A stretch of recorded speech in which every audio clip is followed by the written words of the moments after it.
அந்த மாதிரி வரக்கூடிய கூட்டம் ஒழுக்கமா இல்ல. இந்த அலினர் கூட்டம் தான் சார் ஜல்லிக்கட்டை வாங்கி கொடுத்துச்சு. அன்னைக்கு அண்ணனும் தம்பையுமாக 2 பெண்கள் 2 ஆண்கள் கூட ஒரு வாரம் உட்கார்ந்துட்டு இருந்தோம். ஒரு தவறு நடந்துச்சா?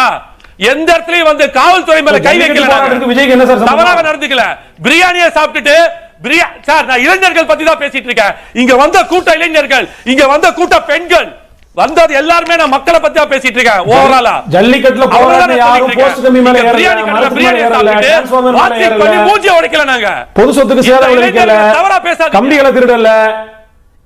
ஜல்லிக்கட்டு போராட்டம் வந்து கட்டுக்கோப்பா நடந்துச்சு. லட்சக்கணக்கான மக்கள் போராடினாங்க. தாவேக்காவுடைய ஆர்ப்பாட்டத்துல சிவானந்தா சாலையை சென்ட்ரல் மீடியன் உடைச்சிட்டாங்க. கம்பிகள் திருட்டு போயிடுச்சு. கம்பிகளை திருட்டு போல பிரதர், நீங்க தான் அழிச்சு விடாதீங்க. மீடியாஸ்ல வந்து செய்தி நான் உங்களுக்கு தாரேன். எவ்வளவு இப்ப காணோம்? எவ்வளவு காணோம் இப்ப? 100 கோடியுமே காணுமா? என்னண்ணா சொல்றீங்க?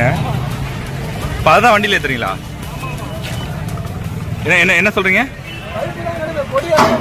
இந்த இடத்துல ஃபுல்லாமே கொடி இருந்தா அதுக்கு காம்பன்சேட் நீங்க பண்ணீங்க சார்.